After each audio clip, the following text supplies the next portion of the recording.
ফেরেশতারা মনে খবর জানেন। এই জন্য মনে মনে যদি দরুদ পড়েন তাহলে শুনবারও পেল না, ও মদিনাত গেল না। এই জন্যে একটু মাঝামাঝি, খুব জোরেও না আবার আসতেও না, সুন্দর করে সকলে বলবো সাল্লাল্লাহু আলাইহি ওয়াসাল্লাম। আপনি মদিনায় যাবার না পারলে কোনো সমস্যা নাই, আপনার দরুদগুলো মদিনায় চলে গেছে। মানুষ মদিনাত কেন যায়? হ্যাঁ, এই তো অন্য কিছু নিয়ত আছে। ওই যে আব্দুল আলিম যে কইছে, সালাম আমি করব গিয়া নবীজি রওজায়, মনে বড় আশা ছিল যাব মদিনায়। আমাদের আশা থাকলেও তো সবাই যাবার পারতেছি না ভাই, পারতেছি? তাহলে আমাদের দরুদগুলো, আমি যাবার না পারলেও দরুদগুলো রাসূলের রওজায় পৌঁছে যাচ্ছে। এই জন্যে যখনই নবীর নাম উচ্চারণ হবে শোনার সাথে সাথে বক্তা বলার আগেই আপনারা বলবেন সাল্লাল্লাহু আলাইহি ওয়াসাল্লাম। কুড়িয়াঞ্জুল ও শান্তিয়ারা সিদ্দিকিয়া ফরকানিয়া মাদ্রাসার উন্নয়ন কল্পে 2 দিন ব্যাপী তাফসীরুল কোরআন মাহফিলের আজকে প্রথম রজনীতে আল্লাহ তাআলা যেনাকে সম্মানিত সভাপতির আসনে কবুল করেছেন, একজন যোগ্য আলেমে দ্বীন, কলমা ফাজিল মাদ্রাসার সম্মানিত প্রিন্সিপাল আমার ভাই। খুশি হলাম ভাই আমার কথা মনে রাখছে, একসঙ্গে লেখাপড়া করার কথা। আজকের এই মাহফিলের সম্মানিত সভাপতিকে অন্তরের অন্তঃস্থল থেকে আমি শুভেচ্ছা জ্ঞাপন করছি।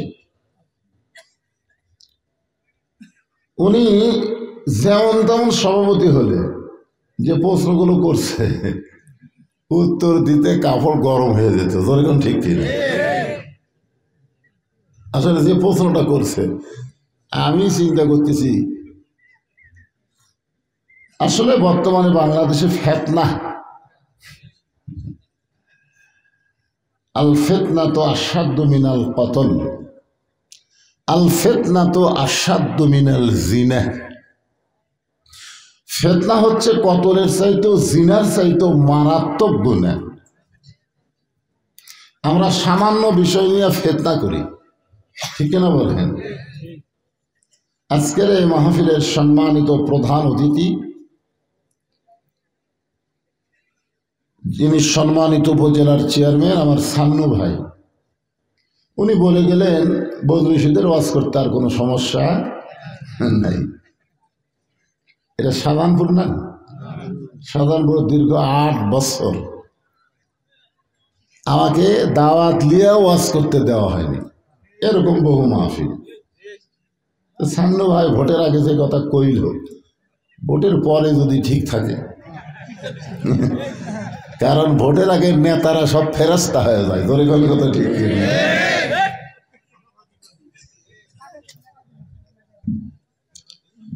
ভোটের আগে একজন নেতা গাড়ি থামে একটা ফকিরকে সালাম দেয়, ফকিরকে সালাম দিচ্ছে, আসসালামু আলাইকুম চাচা কেমন আছেন? ফকির খালি চারিদিকে তাকায়, চারিদিকে তাকায়, কে রে বাবা কারে সালাম দিল? কয় আপনারে দিলাম। আমি ভিক্ষা করে খাই, আমার সালাম দিয়ে লাভ নাই। কয় ভোটের আগে আপনিও যাহা বলতে। তবে সান্নু ভাই আমার অত্যন্ত মহব্বতের মানুষ, বহু মাহফিল আমি একসঙ্গে, উনি প্রধান অতিথি আমি প্রধান বক্তা।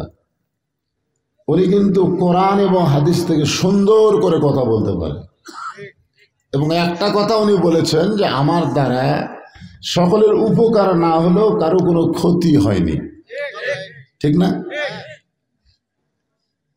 তো এই জন্য সম্মানিত প্রধান অতিথি আমার সান্নু ভাইকে অন্তরের অন্তঃস্থল থেকে আমি শুভেচ্ছা জ্ঞাপন করছি।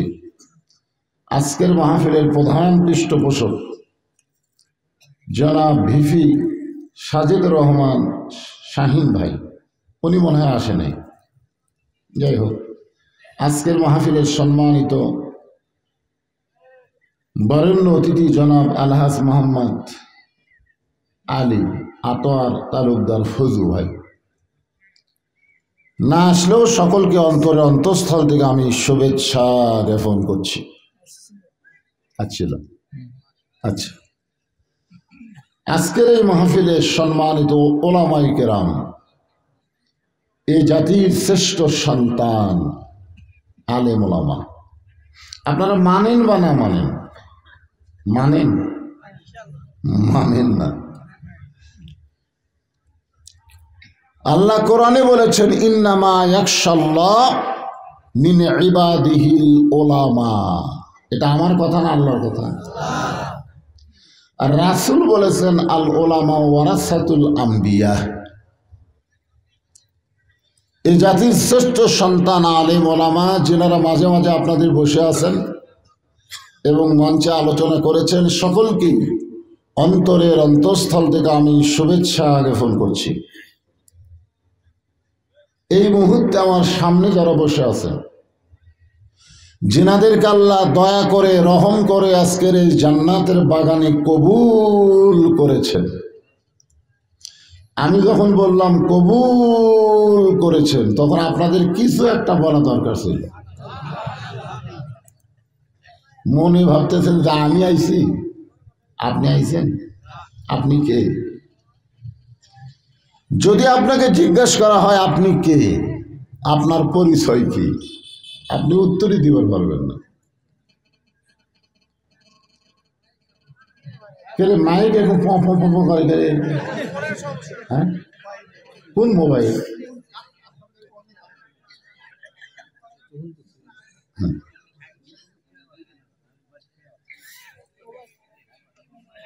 আমি যদি বলি আপনারা কে, উত্তর দিতে পারবেন? কি উত্তর? হ্যাঁ, আপনাদের পরিচয় আপনারা জানেন না।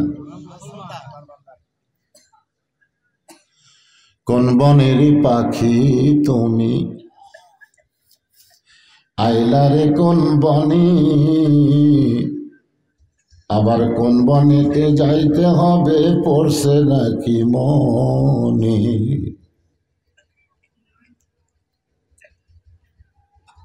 বাগদাদের কেন্দ্রীয় মসজিদ, বাগদাদ, মসজিদের ইমামের নাম হলো ফজল ইবনে আব্বাস। খুব খেয়াল করবেন, ইমামের নাম কি? জোহরের নামাজ পড়াচ্ছেন, জোহরের নামাজের ইমামতি করতেছেন। এমন সময় এক পাগল মসজিদের বাহির থেকে চিল্লায় বলতেছে, ইমাম নাই রে, ইমাম নাই। এমন সময় সমস্ত মুসল্লি এরকম হাত বাঁধা অবস্থায় ইমামের দিকে তাকাচ্ছে। আপনি যখন হাত বেঁধে দাঁড়িয়ে থাকবেন তখন আপনার চোখ থাকবে কোন দিকে? সেজদার দিকে। কিন্তু মসজিদের বাহির থেকে এক পাগল কইছে ইমাম নাই, ওই কথাটাই বিশ্বাস করে সবাই মেহরাব দিকে তাকায় দেখে, বলতেছে ইমাম তো আছে। আপনারা বলেন তো, নামাজ আছে না গেছে?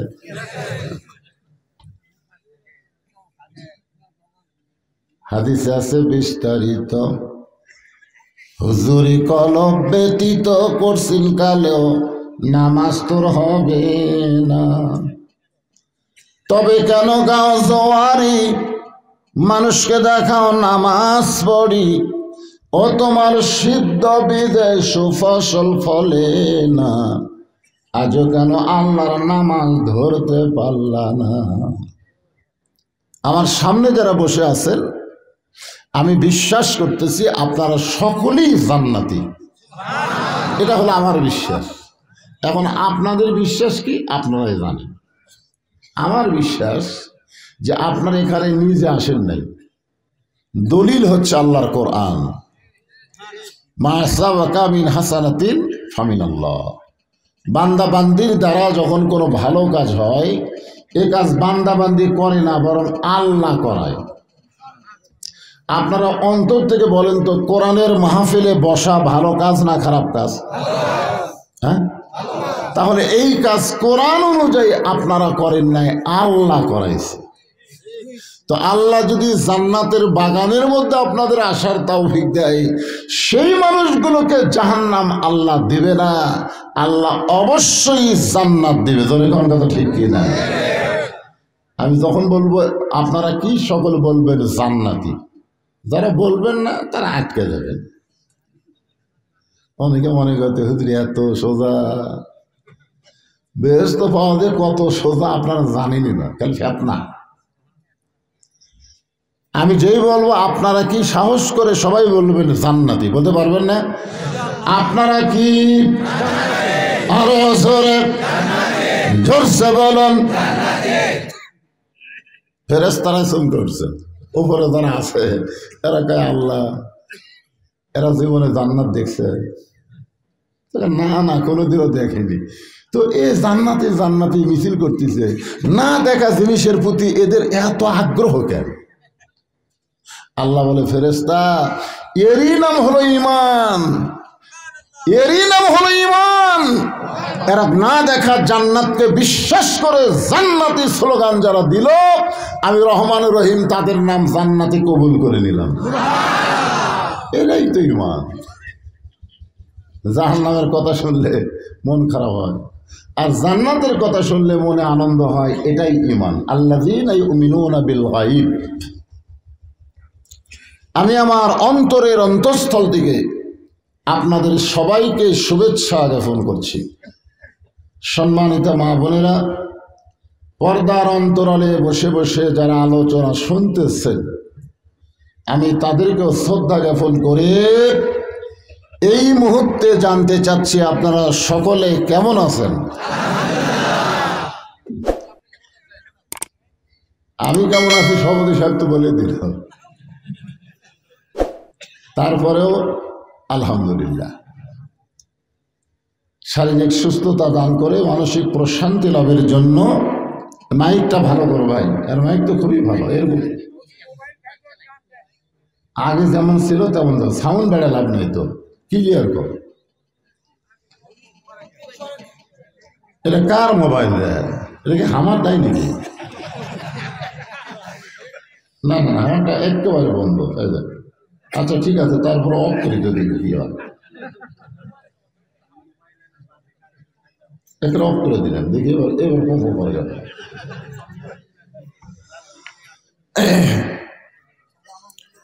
যে আল্লাহ শারীরিক সুস্থতা মানসিক প্রশান্তি লাভের জন্য আজকের এই জান্নাতের বাগানে কবুল করলেন, আমরা সে আল্লাহর উপর খুশি না বেজার? তাহলে জবান খুলে সমস্বরে সকলে বলবো রব্বানা লাকাল হামদ হামদান কাসীরান তাইয়িবান মুবারাকান ফীহি। আমরা প্রশংসা করলাম কার? আজকে যে আয়াতে কারিমার উপর আমি তাফসীর করব, এর শেষের অংশ হলো অশকুরুলি ওয়ালা তাকফুরু। আমি তো অফ করে দিছি, তারপরও কম করে।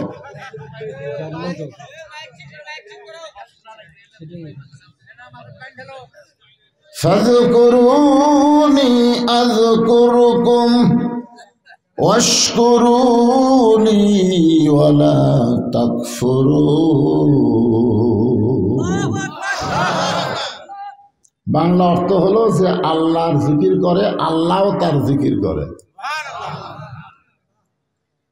কোরআনের কোনো জায়গায় আল্লাহ বলে নাই যে আমার নামাজ পড়ে আমি তার নামাজ পড়ি, যে আমার রোজা করে আমি তার রোজা করি, কিন্তু আল্লাহ বললেন যে আমার জিকির করে আমি আল্লাহ তার জিকির করি। এখানে জিকির মানে কি? আমার দয়াল বাবার দরবারেতে কেউ ফিরে না খালি হাতে। আঠারোশি শেষ হয়ে এখন এনায়ত্তর শুরু আছে। এর নাম দিতে জাকের পার্টি। ধরে কোন কি পার্টি? আপনারা সকলেই বুঝতে পারলেন জিকির মানে হলো স্মরণ করা। এই স্মরণ করাটা কেমনে করতে হবে ছোট্ট একটা দৃষ্টান্ত দেই। আল্লাহর একজন মস্ত বড় পয়গম্বর, নাম হলো নূহ আলাইহিস সালাম। জোরে বলেন নাম কি? শুকনা জায়গায় নৌকা তৈরি করতেছে, শুকনা জায়গায় নৌকা তৈরি করতেছে। এমন সময় এক বুড়িমা নূহকে বলে, বাবা নূহ, এই শুকনা জায়গায় নৌকা তৈরি করার কারণ কি? নূহ বললেন, বুড়িমা, বন্যা নামক একটা গজব আসবে, এই গজবে গোটা পৃথিবী ধ্বংস হয়ে যাবে। কেবলমাত্র নৌকার মধ্যে যারা জায়গা পাবে তারা ধ্বংস হবে না। শুরু থেকেই নৌকার দাম আছে, জোরে কোন কথা ঠিক কি না?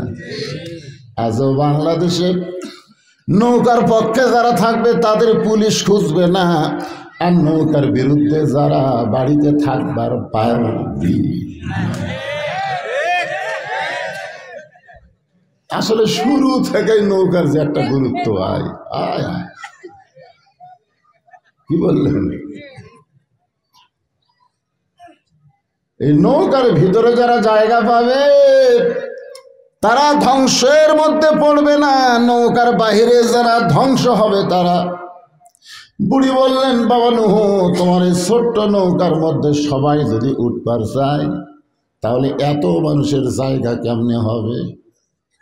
নূহ বললেন, বুড়িমা, এই নৌকায় চলার শর্ত হলো ইমানদার বান্দা বান্দি যারা নৌকার মধ্যে জায়গা পাবে তারা, বেঈমানদের জায়গা নৌকায় হবে না।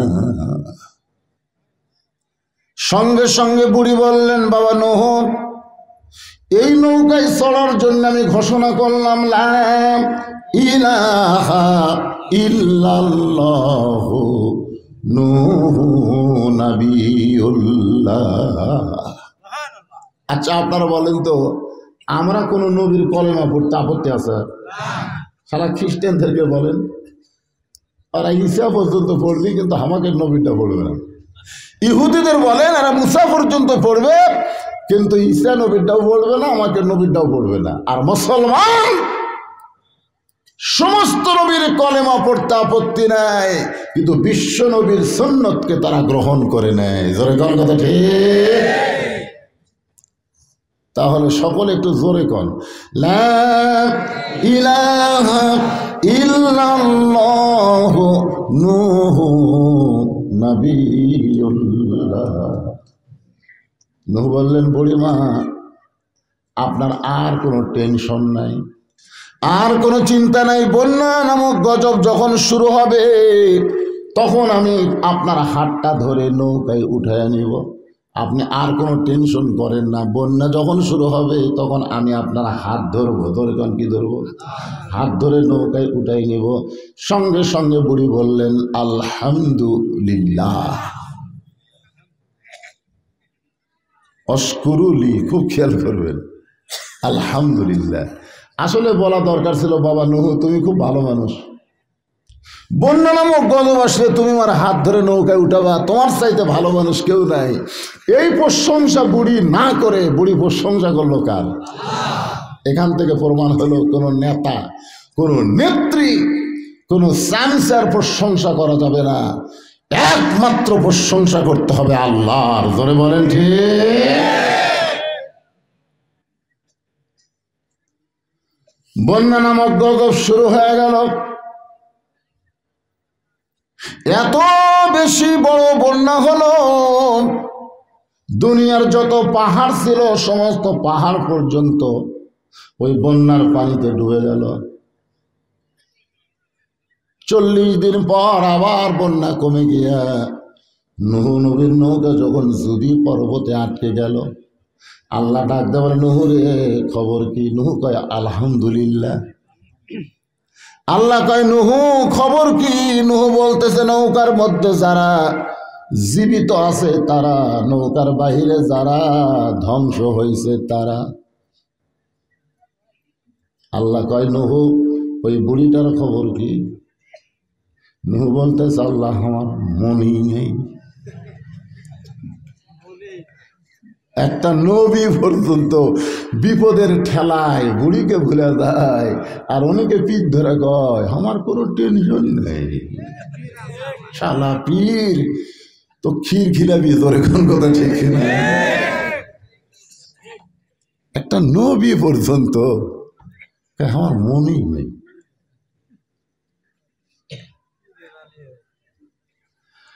আল্লাহ বলে নুহ তাহলে বুড়ির খবর কি? নুহ বলতেছে আল্লাহ গোটা দুনিয়া যখন ধ্বংস হয়ে গেছে তাহলে বুড়িটাও ধ্বংস হয়ে গেছে। আল্লাহ বলে নুহ রে আজগুবি কোনো কথা বলা যাবে না, কথা বলতে গেলে তদন্ত করে বলা লাগবে। আজগুবি, আমরা আজগুবি কথা বেশি করি, এ চাষটলে বসে কই করি বেশি এত টাকা লে কি করে না। আগে সাইকেল মেরা ওয়াজ করতেছিল, এখন গাড়ি মেরা মারতেছে। আবার একজন বলতেছে যতই কেউ বুঝবে সেটা আসবে না। এইগুলা কথা কি তদন্তের কথা না আজগুবি কথা? আজগুবি কথাই আমরা বেশি করি। এবার ভোটত কে উঠবি রে কথা, কেন ভোটই হয়নি তার আগে তুমি হেরে দল দিচ্ছে। হ্যাঁ সান্ন মনে হয় আবার উঠবি রে। আল্লাহ বলেছেন নুহ আজগুবি কথা বলা যাবে না, কথা বলতে গেলে তদন্ত করে কথা বলতে হবে। নুহ নবী তদন্ত করতে গিয়ে দেখে বুড়ি তো দূরের কথা, বুড়ির ঝুপড়ি বাড়ি পর্যন্ত কিছুই হয়নি। এত বড় বন্যা হয়ে গোটা পৃথিবী ধ্বংস হয়ে গেল, অথচ বুড়িটার ঝুপড়ি বাড়ি কিছুই হয় নাই। নুহ নবী ডাক দিলেন বুড়ি মা, সঙ্গে সঙ্গে বুড়ি টোপলা নিয়ে হাজির। যখন কি নিয়ে হাজির? নুহ বলতেছে বুড়িমা টোপলা কেন? বুড়ি বলতেছে বাবা যেদিন তুমি বলেছ আমার হাত ধরে নৌকায় উঠাবা সেদিন থেকে আমি টোপলা টুপলি নিয়ে সাইজ হয়ে আছি, কারণ কখন বন্যা আসবে, কখন তুমি আমাকে ডাক দিবে, আর ডাক দেওয়ার পর দেরি করা যাবে। ডাক দিহিয়াছেন দয়ালা আমারে, রইব না আর বেশি দিন তোদের মাঝারে। আপনারা কি রেডি হয়ে আছে? রেডি রেডি বোঝেন? যে কোনো সময় আমাদের মৃত্যুর ডাক আসবে, যে কোনো সময় আমাদের টোপলা টাপলি বান্দা রেডি হয়ে থাকা লাগবে। টোপলা টাপলি বলতে সেই দিনের স্টেশনে থাকবে নানান প্যাসেঞ্জার, দ্রুত জানে পার হবে সে টিকিট কাটায় আছে যার। পারাপারে থাকলে তারা সঙ্গে নিও গাড়ি ভাড়া, গাড়ি ভাড়া মানে টোপলা। পারাপারে থাকলে তারা সঙ্গে নিও গাড়ি ভাড়া, জবাবদিহি করতে হবে ধরলে টিকিট কালেক্টর। আমি পাপী তিনি জামিনদার। নুহ নবী বলে বুড়িমা বন্যা গজব হয়ে গেছে, গোটা দুনিয়া ধ্বংস হয়ে গেছে, অথচ আপনার বাড়ি আপনার কিছুই হয়নি। বুড়িমা এমন কি আমল করেন যে আমল করার কারণে সব ধ্বংস হয়ে গেল, অথচ আপনার কিছুই হলো না? এমন কি আমল করেন 100 বছর পর নদী ভাঙ্গা লাশ বানাইছে, সবাই দেখতেছে লাশের তো কিছু হয় নাই, এমনকি কাফনের কাপড় পর্যন্ত পচেনি। আপনারা বলেন তো আমরা মাটির তৈরি না? এ কথা কন না কেন? আর ভাটার ইট এটা কিসের তৈরি? তো ইট 1000 বছর পর যদি মাটি খুঁড়ে ইট বাড়ায় না? 1000 আগের ইট রে। তাহলে ইটও মাটি, মাটিও মাটি, আমরাও মাটি, কিন্তু আমাদেরকে কবর শেষ করে দেয় আর ইটকে কিছুই করতে পারে না। কারণ কি? ইটের মতন মাটি হওয়া লাগবে। তাহলে কবরের মধ্যে যায় কোনো টেনশন নাই, কবরের বাপেরও ক্ষমতা নাই আপনার দেহ স্পর্শ করে। ধরে কান সুবহানাল্লাহ। ফাযকুরুনি আযকুরকুম ওয়াশকুরুলি ওয়ালা তাকফুরুন। বুড়ি বলতেছে, নূহ রে, তুমি যখন আমাকে হাত ধরে নৌকায় উঠাবার চাইলা তখন আমি প্রশংসা করলাম কার? কারণ আমি জানি নূহ সবাই সবাইকে ভুলতে পারে, কিন্তু আমার আল্লাহ কোনোদিন আমাকে ভুলবে না। সবাই সবাইকে ভুলে যাবে, কিন্তু একজনই ভুলবে না, তিনি কে? জোরে বলেন। আপনি লাখ টাকা ঘুমান, অথচ আল্লাহ চেতন থেকে আপনার উপর রহমত বর্ষণ করেন। নামাকুম সুবাতা, কত শান্তির ঘুম আল্লাহ আপনাকে দিচ্ছে, আপনি জানেন? যার ঘুম নাই তাই বুঝতেছে। এক মুঠ ঘুমের বড়ি খায়, চোখ খালি লাঠার মতন করে থাকে। আর আপনি ঘুমান, যতক্ষণ পর্যন্ত ঘুম পাড়েন আল্লাহ ততক্ষণ চেতন থেকে আপনার উপর রহমত বর্ষণ করে। আমার বান্দা বান্দি ঘুম পাড়তেছে, যেরকম সুবহানাল্লাহ। এই জন্য আল্লাহ কোরআনে আফসোস করে বললেন, ইয়া আইয়ুহাল ইনসান মা গররাকা বিরব্বিকাল কারীম। মানুষ কিসের মায়ায় পড়ে, কিসের ধোকায় পড়ে তোমাদের সবচাইতে আপন আল্লাহকে তোমরা ভুলে গেলে। আমরা কি আল্লাহরে ভুলতে চাই? তবে আল্লাহ যদি না ভুলি তাহলে আমাদের আল্লাহর জিকির, ফাযকুরুনি আযকুরুকুম, একটু মনোযোগ দিয়ে তাফসীর শোনেন। সড়কের উপরে আমাদের জাতির পিতা বসে আছেন, নিচে নমরুদের আগুনের চুলা দাউ দাউ করে জ্বলতেছে, আজর রশি ধরে টান মারতেছে, ইব্রাহিম নবীর চোখ দিয়ে দর দর করে পানি পড়তেছে। আল্লাহ বলে, জিবরাইল লিয়াবলুয়াকুম আইয়ুকুম আহসানু আমালান ওয়া হুয়াল আজিজুল গফুর। যারে জিবরাইল, যা আমার ইব্রাহিমরে পরীক্ষা কর। ফেরেশতা জিবরাইল এসে বলতেছে, কান্দেন না, কান্দেন না, আল্লাহ আমাকে 600 পাখা দিছে, একটা পাখার বাতাস দেব, নমরুদের আগুনের চুলা সাগরের মধ্যে উড়ে যাবে। আপনি কান্দেন না। ইব্রাহিম বলেন, এ জিবরাইল, আমি একবারও আগুনের চুলার দিকে তাকাই নাই।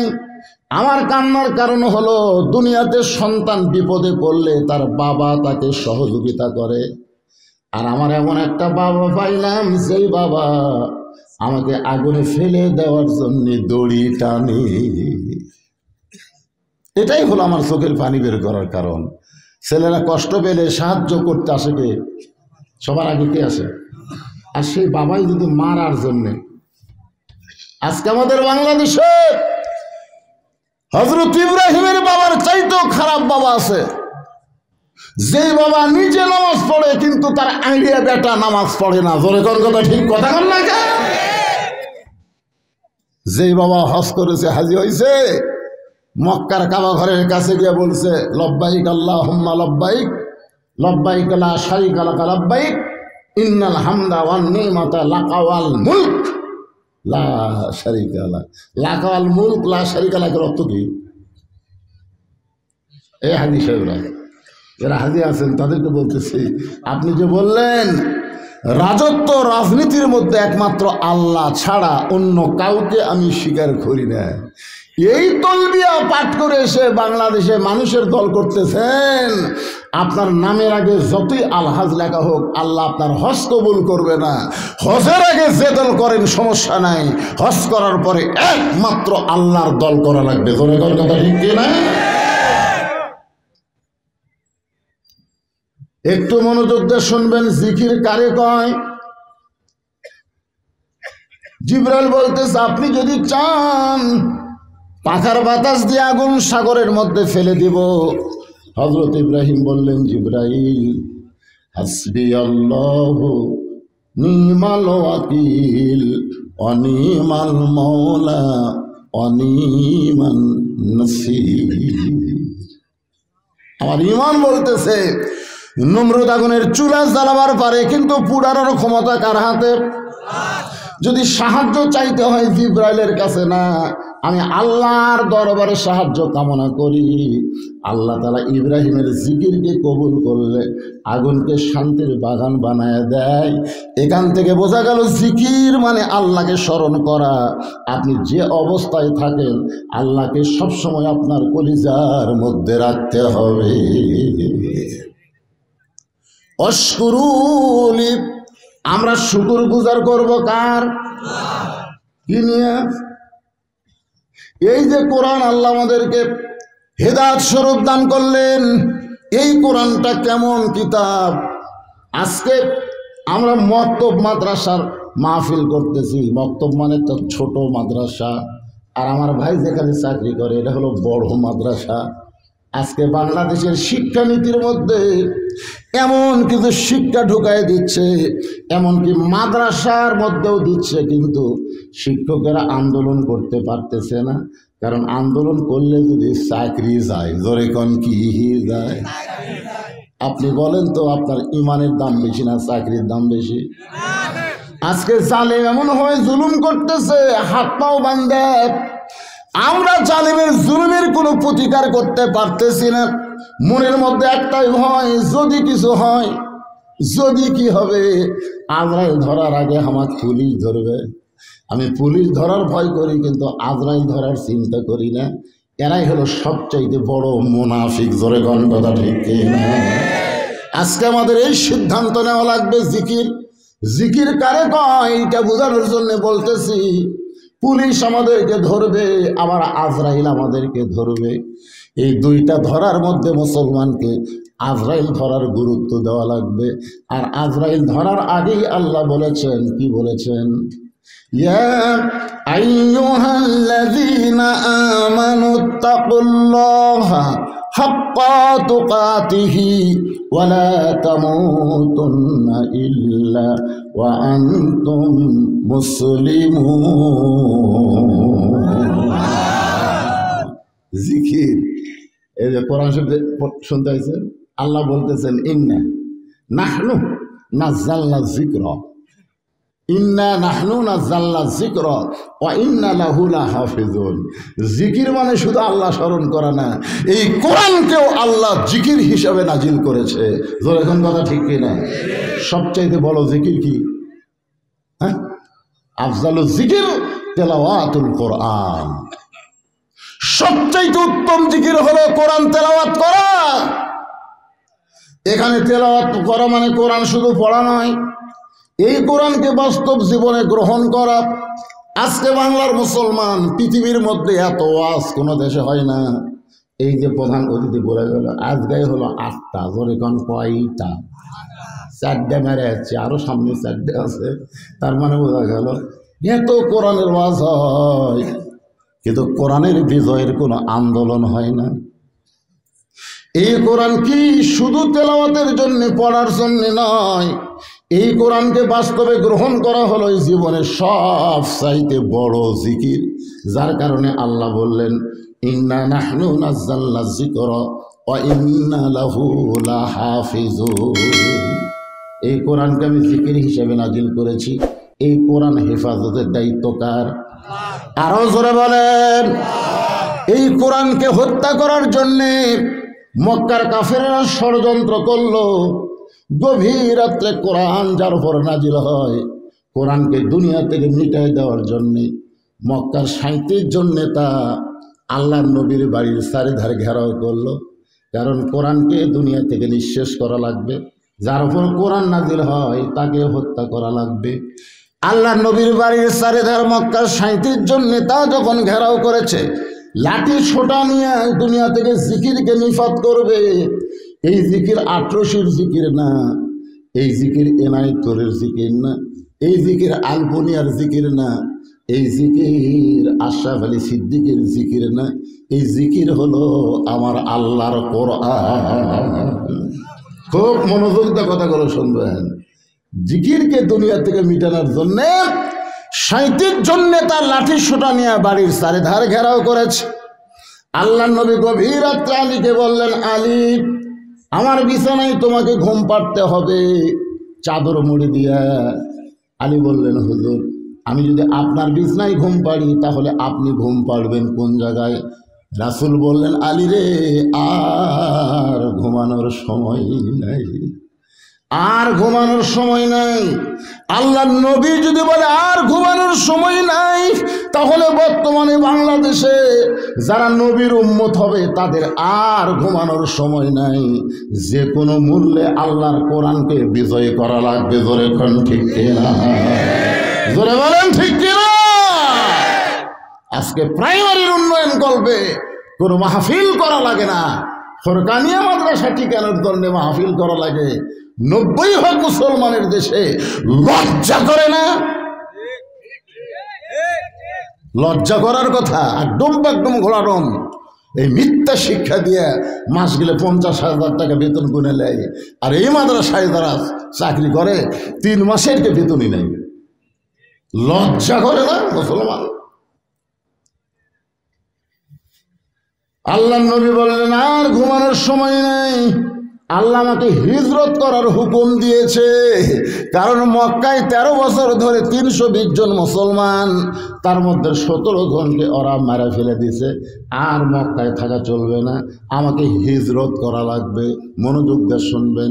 নবী বলেন, আলী রে, আমার বিছনায় তুমি ঘুম পাড়ো, চাদর মুড়ি দিয়া, ওরা যেন বুঝবার না পারে, মনে করবে যে আমি ঘুম পাড়তেছি। এর নাম হলো হেকমত। জোরে কন, এর নাম কি? হযরত আলীরে নবীর বিছানায় শোয়া দিয়া নবী ঘরের দরজা করে তাকায়, দেখে 37 জন নেতা খালি লাঠি সোটা তরবারি নিয়ে দাঁড়ায় আছে। রাতের অন্ধকারে শিয়ালের চোখের মতন দেখা যায়। শিয়ালের চোখ বোঝেন? আমরা যারা গাড়ি চালাই রাখতে, শিয়ালের চোখের যদি আলো পড়ি, ওরে বাবারে, ওর চোখের থেকে একটা ফোকাস আছে। হায় হায়।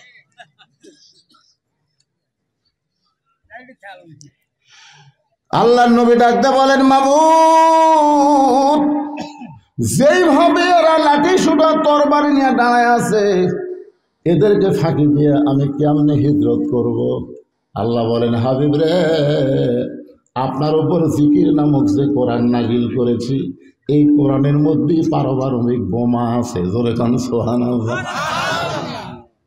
আয়াত 3টা তেলাওয়াত করেন, এক মুষ্টি বালির মধ্যে ফোঁক দিয়া সেই বালি উড়াইয়া দেন। নবী তেলাওয়াত করে বালির মধ্যে ফোঁক দিয়ে যখন উড়াইয়া দেয়, ওই বালি 37 জন তার চোখের মধ্যে ঢুকে গেছে। সবাই খালি এখনো কিন্তু আয়াত আছে, এখনো কোরআনে সে আয়াত আছে না নাই? খালি ফিলিস্তিনের মুসলমান এই আয়াত তেলাওয়াত করে যদি ইসরায়েলের ইহুদির দিকে একবার নিক্ষেপ করে, ওদের চোখের মধ্যে বালু ঢুকে ওদের অস্ত্রগুলো সব মাটিতে পড়ে যাবে। কথা কন না কেন? ভাইজান, 37 জনের লাঠি সোটা যা ছিল সব ফেলে দিয়েছে। চোখের বালু গেলে ওনার হাতত থাকে তাহলে আল্লাহ নবী কয়, আল্লাহ এই সুযোগে ওরকে অস্ত্র দিয়ে ওরকে পাশাতেই বেড়ে দেবে, কারণ চেহারে চোখ ডলতেছে। আমার দিকে খেয়াল আছে?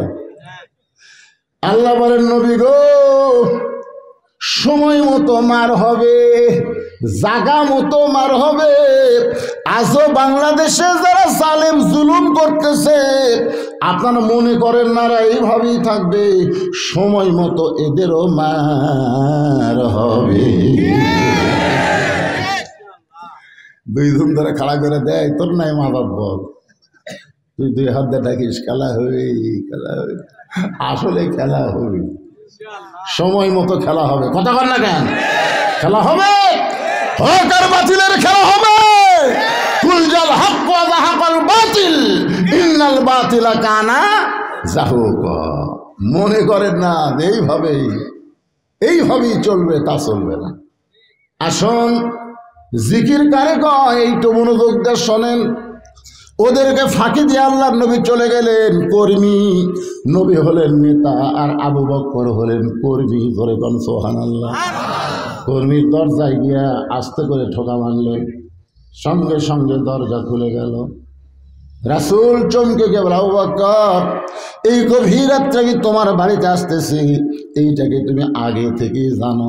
আবু বকর বলে, হুজুর, একদিন আপনি বলেছিলেন গভীর রাত্রে মক্কা থেকে মদিনায় হিজরত করা লাগবে, আমি তোমাকে সঙ্গে করে মদিনায় যাব।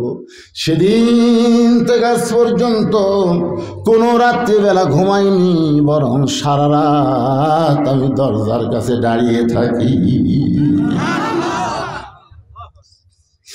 আল্লাহর নবী আবু বকরকে বুকের মধ্যে নিয়ে, আবু বকর এই কথা বলেছিলাম 6 মাস আগে, তাহলে 6 মাস পর্যন্ত তুমি ঘুমাওনি, আমি আসবো ডাক দিব এই জন্য দরজায় দাঁড়িয়ে আছো। আল্লাহর পরে কেউ যদি আমার দোস্ত থাকে আবু বকর, সে দোস্তের নাম হলে তুমি।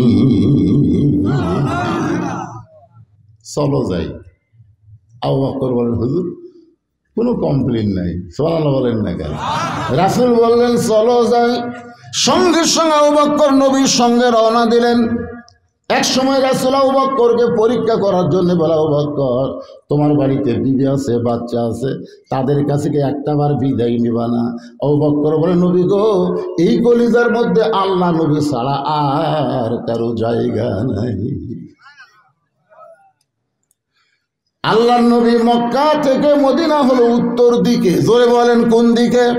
যারা হজ করছেন তারা জানেন মক্কা হলো মদিনা থেকে উত্তর দিকে, কিন্তু আল্লাহর নবী রওনা দিলেন পূর্ব দিকে। আবু বকর বলে, হুজুর আপনি মনে হয় রাস্তা ভুল করতেছেন, উত্তর দিকে মদিনায় না যায় আপনি পূর্ব দিকে রাস্তা নিচ্ছেন।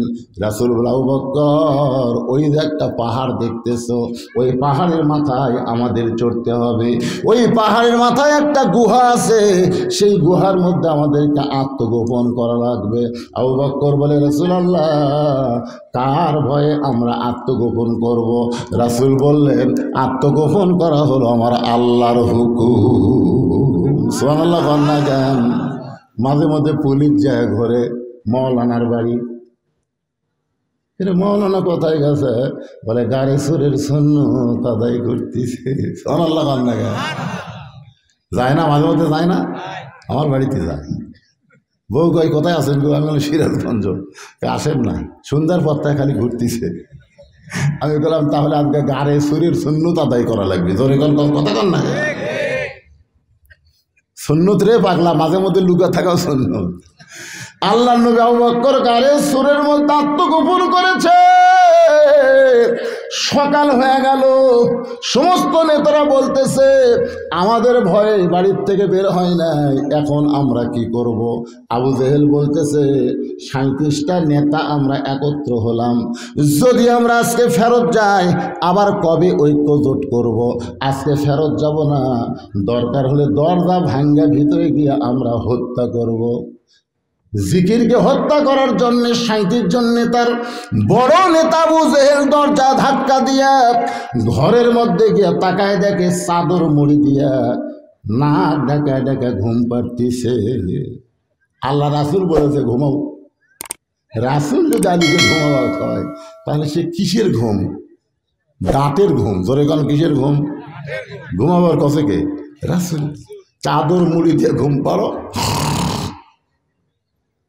আবু জেহেল কয় কি রে, এক মারার জন্য আমরা সারা রাত চেতন,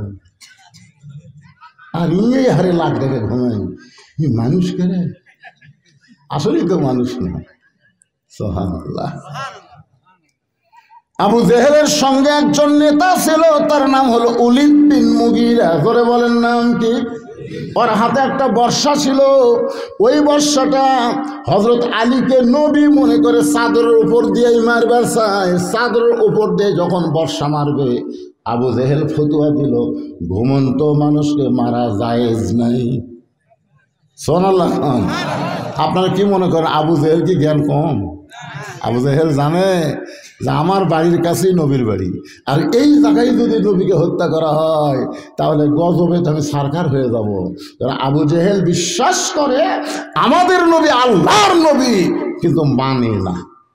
বিশ্বাস কিন্তু করে আমাদের নবী যে আল্লাহর নবী, এটা আবু জেহেল বিশ্বাস করে। কিন্তু আজকে আমাদের বহু লোক নবীকে বিশ্বাস করে কিন্তু নবীর সুন্নত মানে না, নবীর আদর্শ মানে না, কিন্তু বিশ্বাস করে আমাকে নবী ভাই খুব ভালো নবী ভাই, তো তোর মুখর দাঁড়ি নাই। বুঝতে পারতেছেন না? এক মেয়ে আমারে কয়, হুজুর আমার স্বামী এত সুন্দর, রাস্তায় বেড়াবার গেলে মেয়েরা খালি আমার স্বামীর দিকে তাকা থাকে, হুজুর একটা দোয়া দেন তো আমার স্বামীর দিকে যেন কোনো মেয়ে না তাকায়। আমি বললাম একটা দোয়া আছে মা, তুমি আমল করতে পারবা? বলে হুজুর কি দোয়া? বলে তোমার স্বামী চাচা বানাও। যেই কইছি চাচা বানাও, হুজুর একটা কথা বলেন, স্বামী কোনোদিন চাচা, এই পাগলি তোমাকে চাচা কবার করছি, চাচা বানাবার করছি। ওই স্বামীর হাত পা ধরে দাঁড়িয়ে রাখাছে, দাঁড়িয়ে এখন 4 আঙ্গুল হয়ে গেছে। একদিন মোবাইল করে কয়, হুজুর এত সুন্দর দোয়া হুজুর, একটা মেয়ে মানুষ আমার স্বামীর দিকে তাকায় না, 2-1 জন তাকা কয় চাচা আসসালামু আলাইকুম। তো আমার সামনে আমার স্বামী তখন চাচা কয়, আমার আর কোনো সন্দেহ থাকে না। রে ভাই, চাচা হওয়ার দরকার আছে না? না মরে গেলে বুঝবেন, দাড়ি চাচা অবস্থায় কবরে গেলে 2টা উত্তর দিবার পারলেও আমার নবীর প্রশ্নের উত্তর আপনার গ্রহণ করা হবে না। কারণ নবীর মুখে দাঁড়িয়ে তুমি নবীর উম্মতের দাড়ি নাই কি? নবীর সুন্নতের কথা বললে অনেকের মন খারাপ। একটু মনোযোগ দিয়ে শোনেন। উলিদ বিন মুগিরাকে আবু জেহেল বলতেছে ঘমন্ত মানুষকে মারা জায়েজ নাই।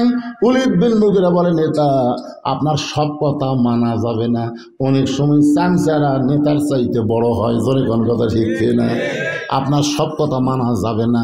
সারা রাত চেতন থেকে যাকে আমরা পাহারা দিলাম, আর সেই বেটা লাখ টাকা ঘুম পাড়ে, মারাই লাগবে। এই বলে আবার যখন বর্ষা মারতে চায়, খস করে আবু জেহেল উলিদ বিন মুগিরার বর্ষা ধরে বলতেছে, উলিদ তোর আমি কইলাম ঘুমন্ত মানুষকে মারা যাবে। এখন আপনাদের কাছে আমার প্রশ্ন হলো, নবীর সবচাইতে বড় শত্রুর নাম কি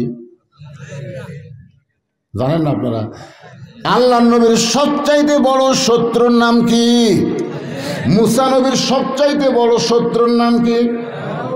ইব্রাহিম নবীর সবচাইতে বড় শত্রুর নাম কি? এগুলোর নাম, এগুলো শত্রুর নাম মুখস্থ এলাকা লাগবে। এখন বাংলাদেশে মুসলমানের সবচাইতে বড় শত্রুর নাম কি?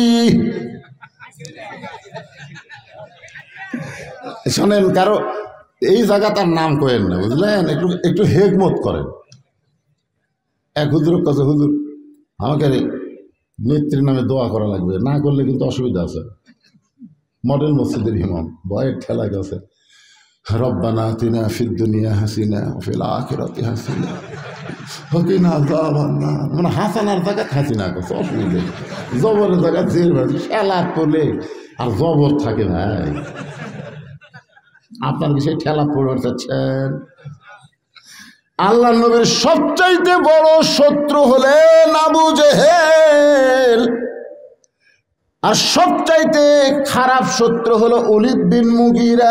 খুব খেয়াল করবেন, সবচাইতে বড় শত্রুর নাম হলো আবু জেহেল, আর সবচাইতে খারাপ শত্রুর নাম হলো উলিদ বিন মুগিরা।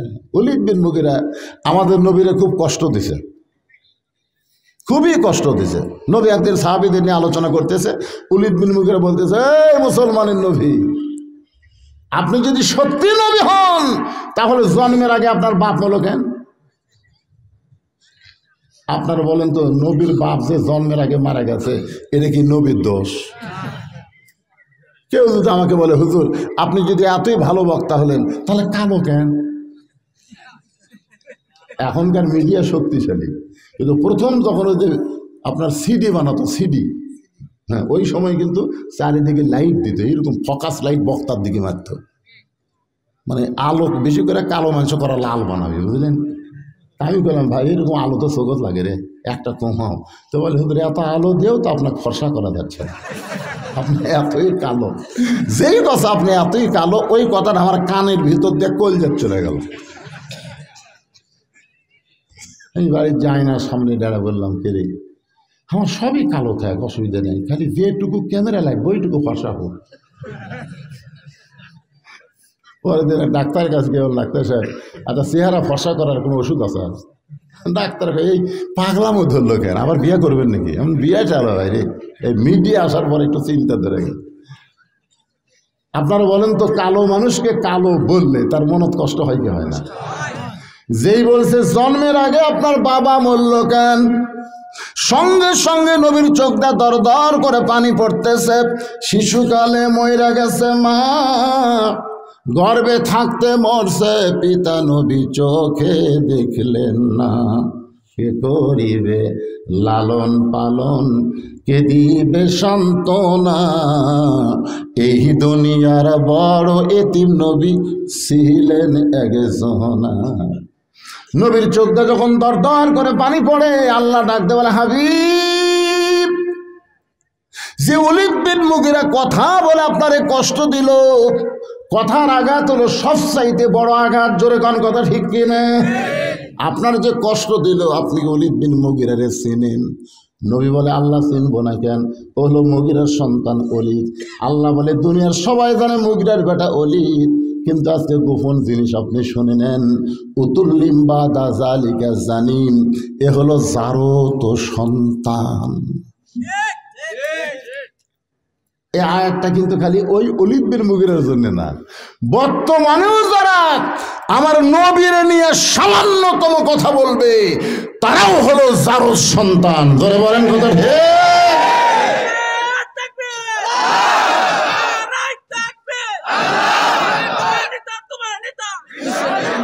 সবাই সবাই বলেন, আমার নেতা তোমার নেতা। যেই নবীর চামচা হলে লাভ আছে, যেই নেতার পিছনে ঘোরেন, ওই নেতা জান্নাতে যাবে কিনা টেনশন আছে। আর নবীর উম্মত যদি হবার পারেন, আপনি জাহান্নামে গেলেও নবী ওকালতি করে আপনাকে জান্নাতে পৌঁছায় দিবে।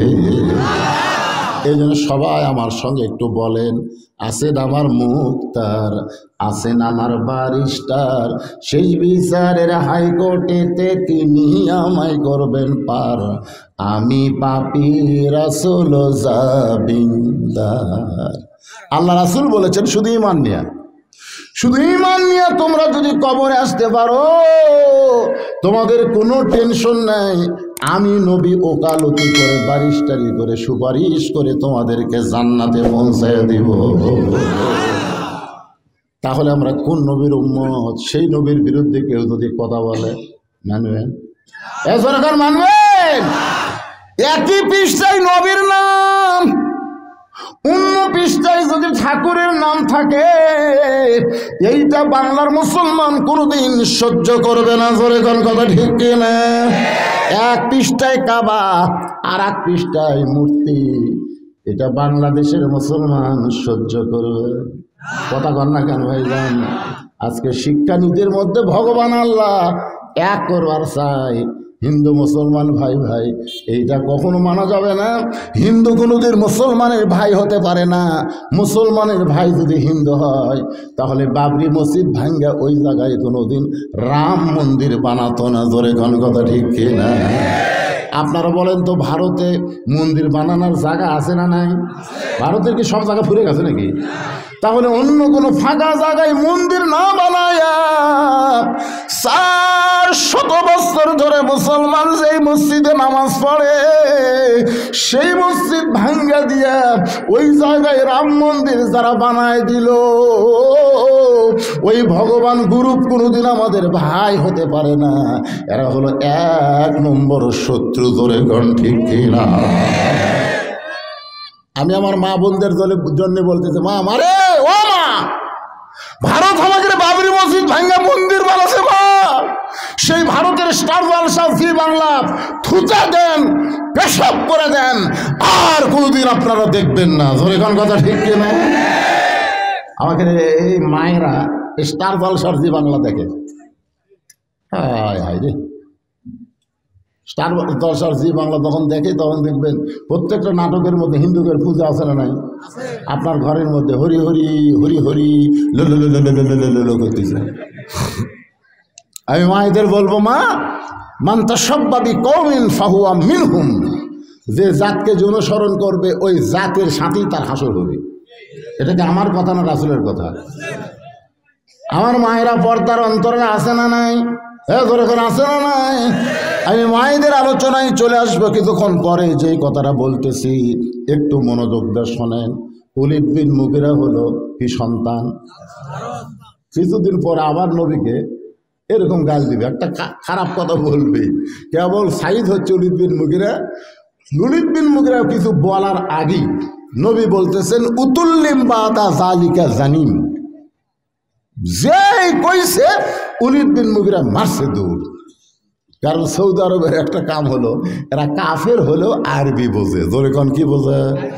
আর বাংলাদেশের মুসলমান হলেও আরবি বোঝে না। আমি বহু দোয়ার দোয়া করছি, যা দেখি ইফতার বাড়িতে এক শালা রোজা নেই, 14 বর্গের আইটেম নিয়ে ইফতার নিয়ে বসে আছে। আমার কাছে হুজুর দোয়া করবেন, হুজুর ভালো করে দোয়া করবেন, হাজার টাকা খরচ করে ইফতার পাঠিয়ে দিয়েছি হুজুর। আমি তো চিন্তা করলাম শালারা রোজা নাই, ইফতার করবো আর দোয়া। তখন চিন্তা করলাম এটা বাংলাতে কিছুই বলা যাবে না, আরবিতে যত গর্দ আছে 2 হাত তোলা শুরু করলাম। ওরা খালি আমিন আমিন আমিন। আমি মনে মনে কইলাম আলেমদের বিরুদ্ধে লাগিস না রে, যেটি বাংলার পারবি না সেটা আরবিত মার দিবি, ধরে কান কথা। আলেমদের বিরুদ্ধে লাগাও। আরবি বোঝার কারণে ওলীদ বিন মুগিরা মারছে দৌড়, এক দৌড়ে মায়ের কাছে। জোরে কোন কার কাছে? সন্তান ভালো না মন্দ এটা জানে কে? বাবা আনন্দে মাতিয়া সাগরে ভাসাইয়া সেই যে চইলা যায় খবর লয় না। মাজন ধরিয়াই উদরে কত কষ্ট করে, 10 মাস পরে পায় প্রসবের বেদনা। এমন দরদি ভাবে কেউ হবে না আমার মা, মা গো। কোরআন যদি জিকির হয়, সেই জিকিরের মধ্যে আল্লাহ বলতেছেন অবাসাইনাল ইনসানা বিওয়ালিদাইহি ইহসানান হামালাতুহু ও উম্মুহু মানে তোমাদের মা। জোরে বলেন কে? পেটের মধ্যে বাচ্চা আসার সাথে সাথে আল্লাহ তাআলা মাসিক ব্যায়াম বন্ধ করে দেয়। প্রতি মাসে 3 দিন 5 দিন 7 দিন মেয়েদের একটা অসুখ হয় কি হয় না? কিন্তু বাচ্চা যখন পেটে আসে এই অসুখটা আল্লাহ বন্ধ করে দেয়। বন্ধ করে দেওয়ার কারণ হলো বাচ্চা পেটে থাকা অবস্থায় মায়ের যেন কোনো ইবাদতে কমতি না হয়। কারণ মায়ের ইবাদতের সাথে পেটের বাচ্চার আল্লাহ সম্পর্ক করে দেয়। মা যদি 5 ওয়াক্ত নামাজ পড়ে, রুকুর থেকে সেজদায় গেলে বাচ্চা ইনকে আঁটো হয়ে যায়, পেটের মধ্যে চাপা খায়। ফেরেশতাকে আল্লাহ দেখো তোমার বান্দি সেজদার যাওয়ার কারণে পেটের বাচ্চা কি কষ্ট পায়। আল্লাহ কাছে সাক্ষী থাক, যেই মা পেটে বাচ্চা নিয়ে নামাজ পড়তেছে ও মা শুধু নিজে নামাজ পড়তেছে না, পেটের বাচ্চাকেও নামাজি বানায় দিচ্ছে। ধরে গেল সুবহানাল্লাহ। শাশুড়ি এসে বলতেছে বৌমা যে বড় দিন, এবারে রোজা রাখো না, রোজা রাখলে তোমার পেটের বাচ্চা শুকে দেবি। বেটার বউ বলতেছে কাগজ কলম আনেন। শাশুড়িকে কাগজ কলম কেন দিয়ে আসেন, আপনি লিখে দেন, আপনি লিখে দেন যে আমি রোজা থাকলে আমার পেটের বাচ্চা শুকে যাবে, মানে আপনার লাতনি শুকে যাবে, আগামী বছর পর্যন্ত আমি বেঁচে থাকবো, এই কথা আপনি লিখে দেন। শাশুড়ি বলতেছে এটা কি বলা তো বলা যাবে না, তো রোজা থাকলে নিষেধ করেন। আমার পেটের বাচ্চা যদি শুকে চিকন হাড্ডি হয় তাও রোজা আমি ছাড়বো না। পেটে বাচ্চা নিয়ে মা যদি রোজা থাকে, মা শুধু নিজে রোজা থাকে না, পেটের বাচ্চাও রোজার ট্রেনিং পায়। এই জীবনে হোটেলের দরজা কালো পর্দা দিয়ে ভিতরে ঢুকবি না। ধরে কথা কন না কেন? রোজার মাস আসলে তারা হোটেলের দরজা কালো পর্দা দিয়ে ভিতরে গায়ে বুঝবেন ওই যখন পেটটা ছিল ওর মাও রোজা নাই। হ্যাঁ, একটা নেপোলিয়ান বলেছে ভালো একটা সন্তান যদি চাও, ভালো একটা মায়ের দরকার। ভালো মা এই দুনিয়াতে সবচাইতে যিনি ভালো মা, সেই ভালোর নাম হলো খাতুনে জান্নাত ফাতেমা। সাল্লাল্লাহু আলাইহি ওয়া সাল্লাম।